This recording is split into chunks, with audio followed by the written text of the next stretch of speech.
चलाते last class में पढ़ा था structure of sperm, hormonal control of spermatogenesis. हमने कहा था कि यार जब स्पर्मेटोजेनेसिस होती है, जब स्पर्मेटोगोनिया या स्पर्मेटोगोनियम से बेटा क्या बनता है, स्पर्मेटोगोनिया या स्पर्मेटोगोनियम से बनते हैं हैप्लॉइड स्पर्म, से पूरे प्रोसेस को आप स्पर्मेटोजेनेसिस बोलते हैं। और मैम ये इनिशिएट होती है at the time of puberty, याद आ रहा है, ये इनिशिएट होती है at the time of puberty, जब आपके कुछ हार्मोन्स बढ़े हुए होते हैं बॉडी में, लाइक बेटा गोनाडोट्रोफिन रिलीजिंग हार्मोन, लाइक बेटा follicle stimulating hormone, like luteinizing hormone. फिर मैंने आपसे कहा था आपका एक मास्टर ग्लैंड होता है हाइपोथैलेमस, उसका हार्मोन होता है गोनाडोट्रोफिन रिलीजिंग हार्मोन, वो एक्ट करता है बेटा आपके एंटीरियर पिट्यूटरी पर, एंटीरियर पिट्यूटरी प्रोड्यूस करता है एलएच एंड प्रोड्यूस करता है FSH, follicle stimulating hormone act करता है सर्टोली सेल्स पर, और बेटा ल्यूटिनाइजिंग हार्मोन एक्ट करता है आपका लेडिक सेल्स पर, जिसे आप इंटरस्टिशियल सेल्स भी बोलते हैं, लेडिक सेल्स और इंटरस्टिशियल सेल्स भी बोलते हैं आप। और बेटा लेडिक सेल्स या इंटरस्टिशियल सेल्स प्रोड्यूस करते हैं मेल हार्मोन एंड्रोजेंस, और सर्टोली सेल तो बहुत सारे फंक्शंस करता है, जिसमें से एक फंक्शन था इनहिबिन का प्रोडक्शन करना, एक फंक्शन था स्पर्म मैच्योरेशन फैक्टर का प्रोडक्शन करना, एक फंक्शन था एंड्रोजन बाइंडिंग प्रोटीन्स का प्रोडक्शन करना।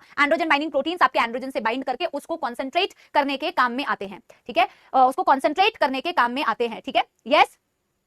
फिर बेटा सर्टोली सेल से जो स्पर्म मैच्योरेशन फैक्टर्स प्रोड्यूस होते हैं, स्पर्म मैच्योरेशन फैक्टर्स का मतलब होता है स्पर्म को मैच्योर करने में हेल्प करना। स्पर्मेटिड से स्पर्मेटोजोआ जो बन रहे थे या स्पर्म्स बन रहे थे, गोल गोल स्पर्मेटिड थे, स्पर्मेटोजोआ मूव करने वाले थे, वो जो कन्वर्जन था स्पर्मियोजेनेसिस जिसे बोलते हैं, डिफरेंशिएशन बोलते हैं, उस स्टेप में स्पेसिफिकली बेटा कौन हेल्प करता है, इसका स्पर्म मैच्योरेशन फैक्टर, जो इसका इनहिबिन होता है। इनहिबिन बेटा एफएसएच को नेगेटिव फीडबैक दे सकता है, और एंड्रोजन का काम होता है कि वो जीएनआरएच को भी नेगेटिव फीडबैक दे सकता है, और ल्यूटिनाइजिंग हार्मोन को भी नेगेटिव फीडबैक दे सकता है। एक बार बेटा स्पर्म का स्ट्रक्चर रिवाइज करो। स्पर्म होता है जिसमें 4 पार्ट्स होते हैं, head, neck, middle piece and tail. Head, neck, middle piece and tail. Head में होता है बेटा हैप्लॉइड न्यूक्लियस, और हेड के ऊपर होता है, न्यूक्लियस के ऊपर एक कैप लाइक स्ट्रक्चर जिसे बोलते हैं एक्रोसोम। एक्रोसोम गोल्गी बॉडी से डिराइव्ड होता है। एक्रोसोम के अंदर भरे हुए होते हैं एंजाइम्स जिसे बोला जाता है स्पर्म लाइसेंस। ये स्पर्म लाइसेंस बेटा आपके ओवा को पेनिट्रेट करने में हेल्प करेंगे। कैसे करेंगे वो हम आगे पढ़ेंगे। थ्रू आउट द स्पर्म बेटा प्लाज्मा मेम्ब्रेन प्रेजेंट होती है। नेक में बेटा प्रॉक्सिमल सेंट्रियोल और डिस्टल सेंट्रियोल होता है। डिस्टल सेंट्रियोल से एक रियल फिलामेंट का फॉर्मेशन होता है which is present in the tail. Tail is responsible for the motility और the movement of the sperm.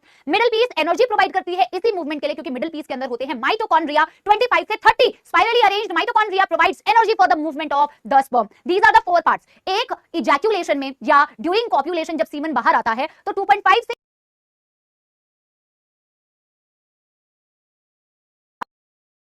में, अगर मैम आप उस if you are calling that individual fertile, अगर वो आदमी फर्टाइल है तो उसमें से एटलीस्ट मैम 60% स्पर्म्स की नॉर्मल शेप एंड साइज होनी चाहिए, और उस 60% में से 40% की विगरस मोटिलिटी होनी चाहिए, तभी वो एक फर्टाइल मेल कहलाएगा। Done done done. फिर आपने फीमेल रिप्रोडक्टिव सिस्टम पढ़ा। Female reproductive system consist of a pair of ovary, pair of accessory ducts, जिसमें आपने पढ़ा फैलोपियन ट्यूब, आपने यूट्रस पढ़ा, सर्विक्स एंड वजाइना, आपने पढ़े एसेसरी ग्लैंड्स जो कि एनसीईआरटी में नहीं दिया हुआ, और आपने लिखा था बेटा एक्सटर्नल जेनिटेलिया। आपने सिर्फ यहां तक लिखा था, और आपने ये लिखा था along with the pair of memory glands. ये सपोर्ट करती है फर्टिलाइजेशन को, प्रेगनेंसी को, पार्चुरेशन को एंड चाइल्ड केयर को। क्या यहां तक बेटा डन हो गया है? तो एक बेटा दिल बना दीजिए। दिल